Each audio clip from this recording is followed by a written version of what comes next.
امی لقب۔ حضور اقدس صلی اللہ علیہ وآلہ وسلم کا لقب امی ہے۔ اس لفظ کے دو معنی ہیں، یا تو یہ ام القری کی طرف نسبت ہے۔ ام القری مکہ مکرمہ کا لقب ہے، لہٰذا امی کے یہ معنی ہیں کہ آپ نے دنیا میں کسی انسان سے لکھنا پڑھنا نہیں سیکھا۔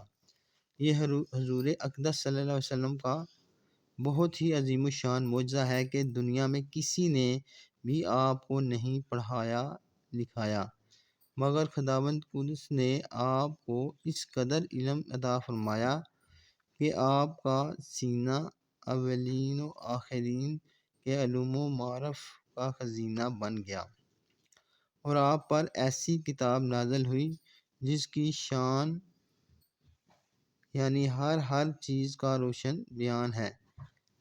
حضرت مولانا جامی رحمۃ اللہ علیہ نے کیا خوب فرمایا ہے کہ ترجمہ، یعنی میرے محبوب صلی اللہ علیہ وسلم نے نہ کبھی مکتب میں گئے نہ لکھنا سیکھا، مگر اپنے چشم و ابرو کے اشارے سے سینکڑوں مدرسوں کو سبق پڑھا دیا۔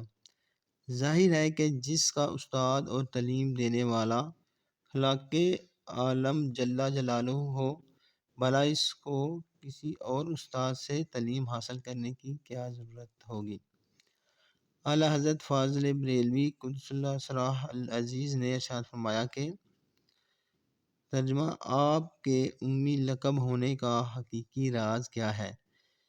اس کو تو خداوند علوم الغیوب کے سوا اور کون بتا سکتا ہے، لیکن بظاہر اس میں چند حکمتیں اور فوائد معلوم ہوتے ہیں۔ اول یہ کہ تمام دنیا کو علم و حکمت سکھانے والے حضور اقدس صلی اللہ علیہ وسلم ہوں، اور آپ کا استاد صرف خداوند عالم ہی ہو۔ کوئی انسان آپ کا استاد نہ ہو تاکہ کبھی کوئی یہ نہ کہہ سکے کہ پیغمبر تو میرا پڑھایا ہوا شاگرد ہے۔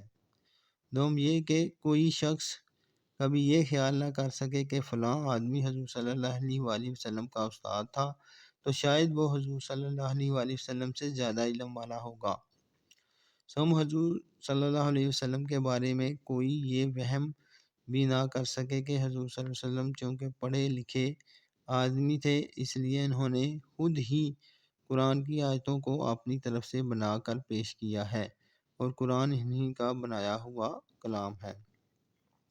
چہارم، جب حضور علیہ الصلوۃ والسلام ساری دنیا کو کتاب و حکمت کی تعلیم دیں تو کوئی یہ نہ کہہ سکے کہ پہلی اور پرانی کتابوں کو دیکھ دیکھ کر اس قسم کی انمول اور انقلاب آفریں تعلیمات دنیا کے سامنے پیش کر رہے ہیں۔